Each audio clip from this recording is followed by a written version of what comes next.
Assalamualaikum warahmatullahi wabarakatuh. Kembali lagi di segmen Otista, masih bersama gue Maya Aska. Dan kali ini spesial di studio terbaru Maya True Story. Sebelumnya gue mau ucapin terima kasih buat kalian yang sudah support channel ini bisa sampai mendapatkan silver play button. Semoga kedepannya kita tambah sukses lagi, bisa mencapai 1 juta subscriber dan berjuta-juta subscriber. Amin amin ya robbal alamin. Dan kali ini gue tidak mendatangkan narasumber, tapi gue akan bercerita pengalaman mistis yang sempat gue ceritain sedikit di TikTok gue, yaitu tentang paku kuntilanak. Nah, kali ini gue akan kupas tuntas semua cerita pengalaman pribadi gue di channel ini.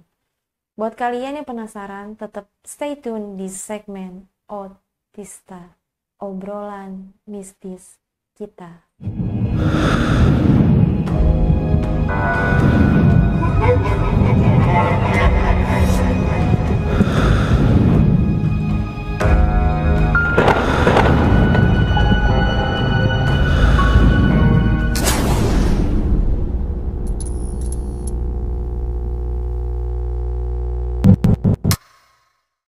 Oke, jadi cerita ini gue alami di saat gue kelas 3 SD.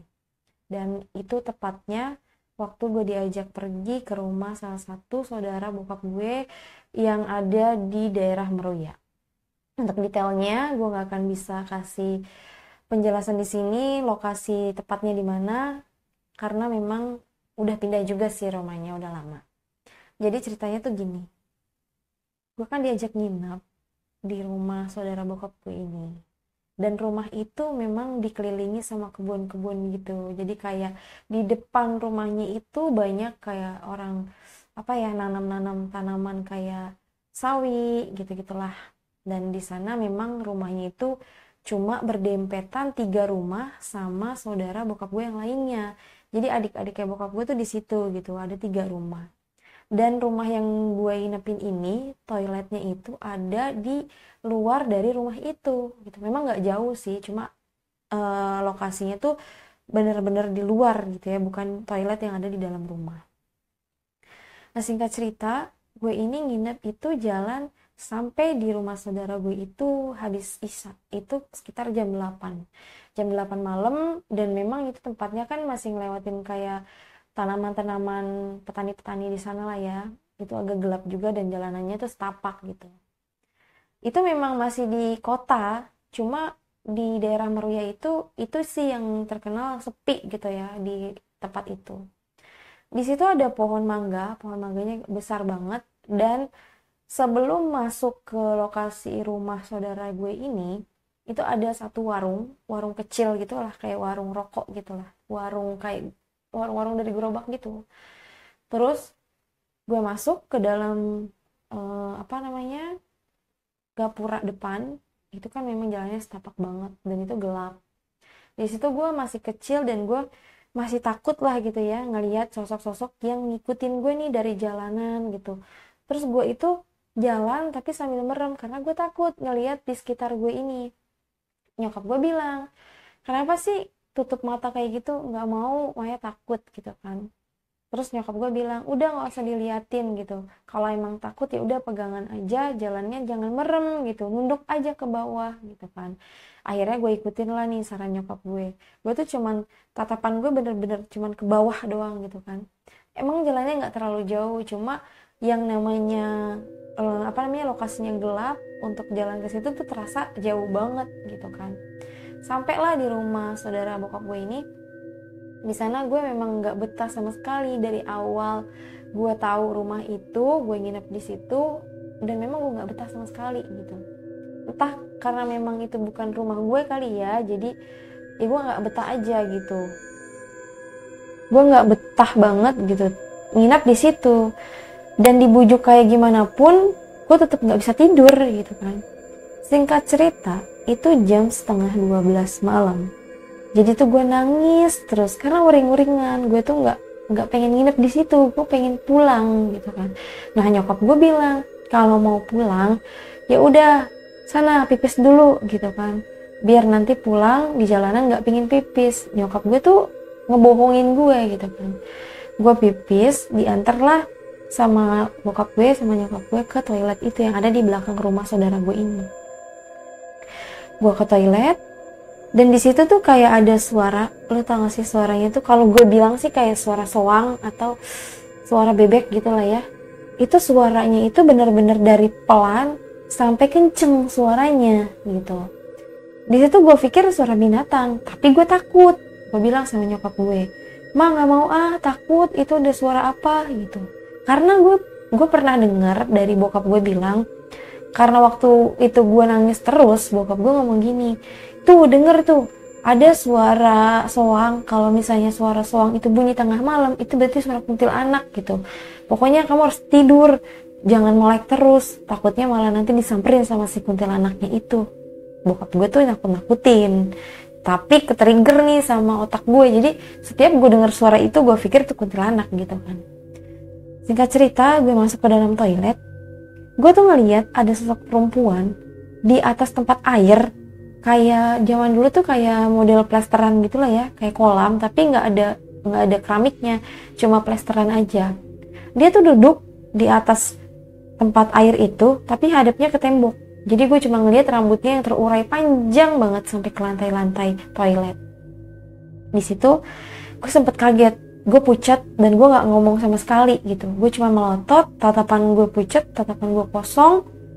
Dan nyokap gue bilang, "Ayo, mau pipis enggak?" gitu, "Cepetan, udah malam." gitu kan. Terus gue tetap aja bengong karena gue kaget ngelihat ada sosok perempuan berambut panjang, dia duduk deket kolam air itu. Terus gue bilang, "Nggak mau, di situ ada orang." Gue tunjuk, di situ ada orang gitu kan. Nyokap gue bilang, "Nggak ada orang." gitu. "Udah, nggak usah takut, kan di sini ada mama, ada ayah. Udah cepetan pipis." Gue nggak mau, badan gue kaku. Ditarik-tarik pun sama nyokap gue ini, gue tetap nggak mau gitu. Nah mungkin dari gerak-gerik gue, nyokap gue udah tahu nih, udah curiga, wah nih anak pasti ada yang dilihat. Ya udah, kalau nggak mau pipis, udah balik lagi gitu kan. Akhirnya gue paksain, iya mau pipis, tapi usir dulu orang yang ada di situ. Bokap gue di situ merinding nih sama nyokap gue. Dia bilang, "Kenapa harus diusir, orang gak ada orang di dalam toilet itu?" gitu kan. "Gak mau, pokoknya usir dulu orang itu." Terus nyokap gue ini bilang, "Pokoknya yang ada di dalam kamar mandi, siapapun itu pergi dulu gitu, anak saya mau buang air kecil." gitu kan. Terus tahu nggak sih, si sosok kuntinya itu nengok, tapi nengoknya tuh dengan perlahan gini, bener-bener slow motion banget, nengoknya tuh pelan banget. Sampai pas dia nengok ke arah gue, dia ngelirik, dia senyumnya tuh lebar banget. Setelah dia senyum, dia ketawanya tuh melengking banget. Pasti lo tau lah ketawa-ketawa kuntilanak kayak gimana. Tapi gerakan bibirnya ini tetap stay aja gitu, senyum aja, tapi dia ketawa kencang banget. Dan di situ tuh gue gemeteran, gue bener-bener nggak bisa nahan pipis. Akhirnya gue pipis di celana, saking gue takutnya. Itu gue ngeliat dia itu, dari dia nengok ngeliatin gue itu pucat banget mukanya. Tapi setelah dia ngeliat gue tatap-tatapan, udah seketika tuh dia langsung kayak lost gitu aja, hilang. Nah di situ baru gue bisa nangis.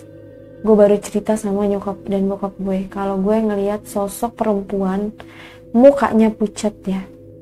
Sumpah ini gue merinding banget karena tag videonya ini udah jam 2 malam, jam 2 pagi dini hari, dan gue di sini sendirian di studio terbaru.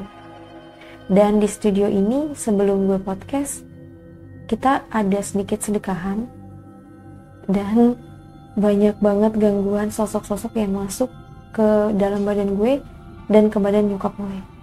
Mungkin ini sekilas gue cerita sedikit ya, nanti akan gue ceritain lagi mungkin di next podcast setelah ini mungkin ya. Jadi kita lanjut ke ceritanya lagi.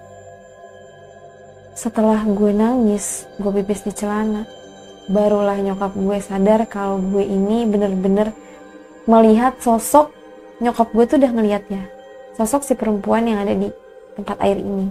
Cuma nyokap gue bilang, awalnya sih nggak mau ngasih tahu, cuman kayaknya dia emang udah ngeliat jelas gitu. Dan nyokap gue tuh udah gemeter, tangannya udah gemeter, bener-bener kayak dia itu mau masuk ke dalam badan nyokap gue gitu. udah lemes, nyokap gue juga udah menggigil, udah dingin tangannya. Bokap gue ini marah kayak, udah cepetan masuk aja ke dalam gitu, udah nggak usah ganti celana di sini. Akhirnya gue masuk, gue nangis, nyokap gue juga pucat, tatapannya kosong. Di situ ada sedikit komunikasi, itu ada sosok perempuan yang masuk ke dalam nyokap gue, dan dia ngasih informasi bahwa sosok ini yang masuk ke dalam badannya nyokap gue ternyata dia itu penunggu warung yang dulu meninggal karena overdosis. Dia lagi hamil, terus gak ada yang tanggung jawab, akhirnya dia minum obat. Itu minum obat banyak banget, gak tahu minum obat apa. Katanya dia itu meninggal udah beberapa hari tapi gak ada yang tahu. Dia cerita kayak gitu.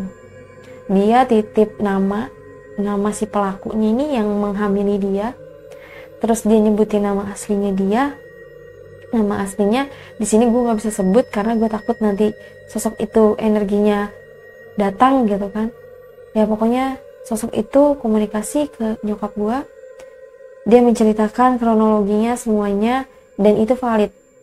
Karena saudaranya bokap gue ini bilang, apa? Gimana? Sumpah ya, ini lagi ceritain sosok aku kuntilanak, dan ternyata Rehan sama Akmal di luar dengar suara Kunti. Astagfirullahaladzim. Mungkin suara air. Ya, di mana? Dari mana? Kebun. Di sana ada tempat. Di sini ada keluar yang itu tempat aja. Iya. Ada tangga, tapi yang belum semua. Astagfirullah. Udah deh, lu di sini deh. Udah jangan keluar deh, lu di situ aja. Tuh kan, baru gue bilang apa? Kalau menceritakan sosok ini nih, pasti dia tuh ada karena dia sosok yang memang paling agresif. Bismillah. Setelah sosok si perempuan ini masuk ke dalam raganya nyokap gue, dan disitu gue ngeliat jelas sosoknya tuh sama yang gue lihat di kamar mandi tadi. Aduh ya Allah, gue ngebayangin itu sosoknya pucat banget, sama persis. Setelah itu kan rame ya di rumahnya saudara gue ini, pada datanglah yang di samping-samping ini nih, adik-adiknya bokap gue. Terus dia bilang, iya ini cerita bener, karena memang beberapa tahun yang lalu ada perempuan meninggal dan itu tanpa identitas. Jadi si penunggu warung ini meninggal tapi dia gak punya KTP. Duh ya Allah, kepala gue pusing ceritainnya. Pasti lu udah pada tahu lah ya tentang mitos kuntilanak yang kepalanya dipaku itu bisa berubah jadi perempuan cantik. Merinding sumpah. Jadi setelah nyokap gue kesurupan di sana di luar rumah saudaranya bokap gue, itu ada yang ketok pintu, tok tok tok 3 kali. Itu semuanya denger. Dan di saat itu si perempuan yang tadi masuk ke dalam badannya nyokap gue itu masuk lagi. Terus dia bilang, tolong jangan dibukain pintunya karena ada sosok yang menyerupai saya yang selalu ganggu warga. Sumpah merinding banget, kepala gue gede. Di situ tuh sempet sunyi, hening banget kan. Akhirnya ya udah, nanti kita doain aja, kita al-fatihain buat kamu, semoga kamu tenang. Dan kalau memang ada yang mau diceritain di sini, cerita, tapi jangan gangguin lagi. Biar nanti kita omongin sama warga-warga yang ada di sini biar clear masalahnya. Akhirnya sosok ini cerita, tapi ceritanya ini cuma sampai sepenggal setelah dia meninggal. Jasadnya nggak ada yang tahu sampai beberapa hari. Dan di sana dia cuma bisa nangis. Terus nyokap gue langsung sadar. Terus setelah dari nyokap gue komunikasi sama dia, hansip di daerah itu biasanya kan memang ngetokin tiang listrik sesuai dengan jam, menunjukkan pukul berapa. Nah di situ itu bener-bener tepat banget di jam 2 pagi. Itu dia ngetokin 2 kali, teng, teng. Setelah dari itu langsung ada suara orang lari. Itu larinya tuh kencang banget. Di situ teriak-teriak, ada kuntilanak, ada kuntilanak. Wah, ini momen paling gak bisa gue lupain sih. Setelah rame itu, semua keluarganya bokap gue keluar ngeliat ada apa sih gitu. Ternyata dia kenal nih sama warga yang di sebelah, yang di kampung sebelah lah. Dia nanya, "Bang, kenapa sih, Cing? Ada apaan rame-rame?" Terus dia bilang, "Ini warga ada yang ngeliat ada kuntilanak terbang dari pohon yang ada di warung depan sampai ke pohon mangga yang dekat rumah saudara gue itu." Itu dia ngeliat katanya terbang, makanya diuber.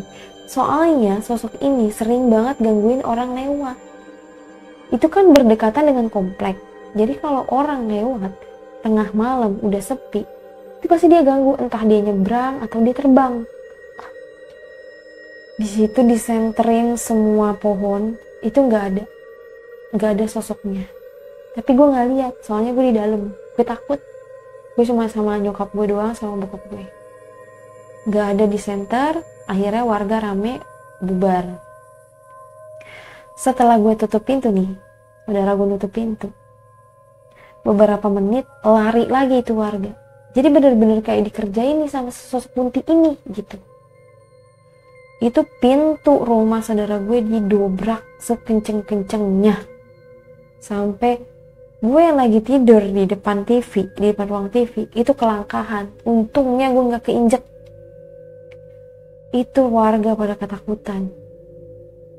Ternyata sosok si kunti itu ada di depan jendela rumah saudaraku. Ini gue cerita bener demi Allah, gue gak ngarang-ngarang. Itu ngeliat rambut panjang banget dari jendela. Itu ditunjuk sama warga dan dia lewat, sekelebat lewat. Terus dia bolak-balik lewat. Tapi gue gak lihat bajunya putih ini, gue cuma lihat sosok rambut panjang. Terus rame nih, kan, gimana kalau misalnya kita potong aja nih rambut si kuntinya, atau kita paku aja nih biar dia jadi manusia gitu.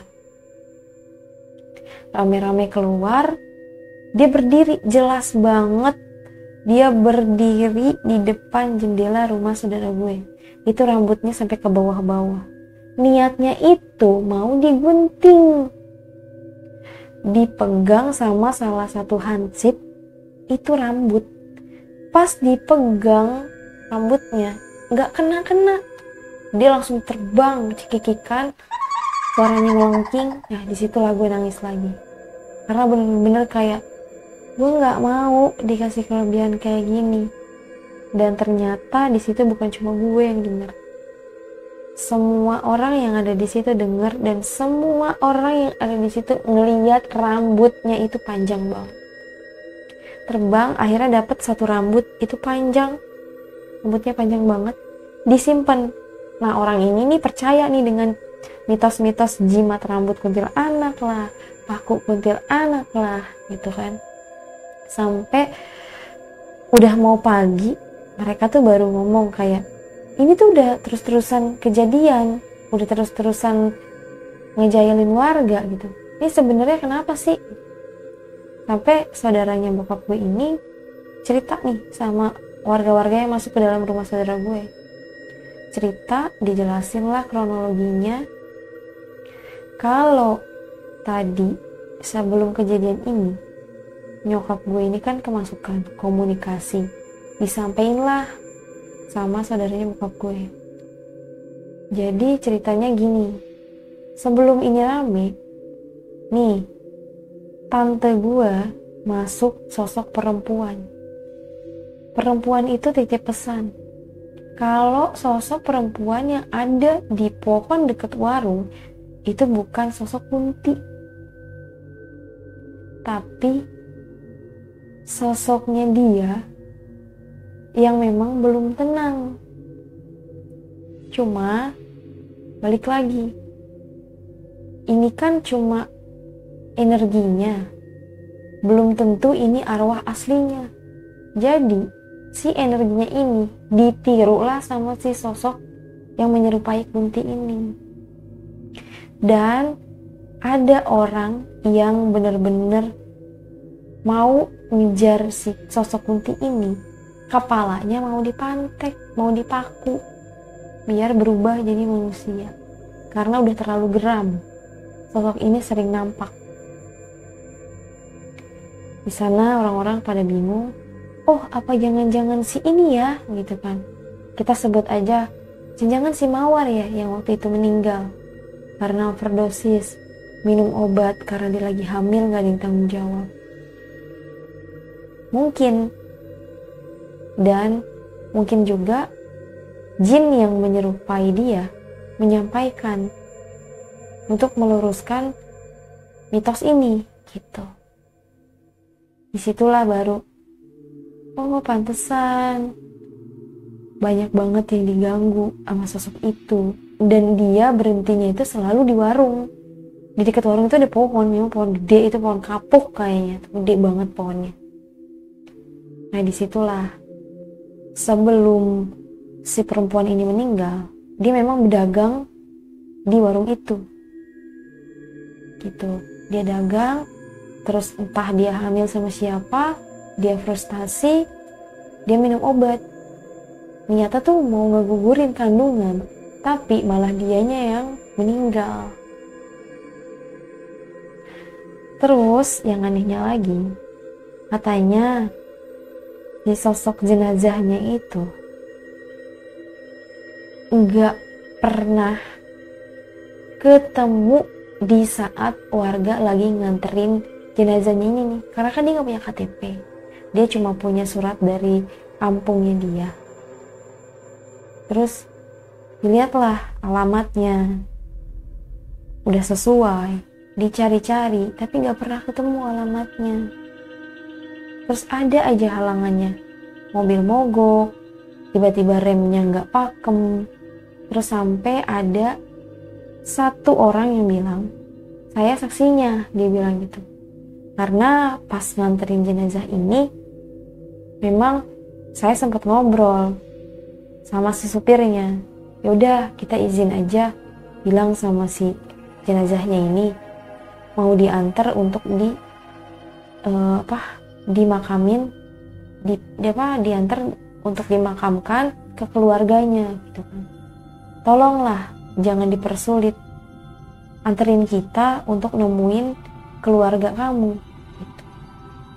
Dan anehnya, setelah si dua orang ini, supir sama yang nganterin ini, ngomong kayak gitu, izin sama si jenazahnya, ketemulah sama sosok ibu-ibu berhenti di pinggir jalan. Dia nyamperin, kenapa pak, mobilnya mogok? Iya, lagi ada kendala. Emang bawa jenazah siapa? Mau ke kampung mana? Ini nggak ada KTP-nya sih bu, cuma ada alamatnya. Terus dilihat, oh ini mah warga di sebelah sana katanya. Di kampung ini, RW sekian, nomor rumahnya sekian. Di situ langsung mereka tuh kayak, ya alhamdulillah ini dilancarin dan udah diizinin nih sama si orang tersebut, almarhumah tersebut gitu kan. Akhirnya dianterin lah sampai ke rumahnya, dan aduh gue ceritanya merinding banget sumpah. Sampai ke rumahnya itu cuma ada satu bapak-bapak tua. Itu katanya ternyata bapaknya beliau. Terus pas diceritain itu, saya ketemu alamatnya karena ada ibu-ibu yang nyamperin. Ibu-ibu siapa gitu kan, ciri-cirinya kayak gimana, niatnya mau ngucapin terima kasih udah dianterin jenazah anaknya.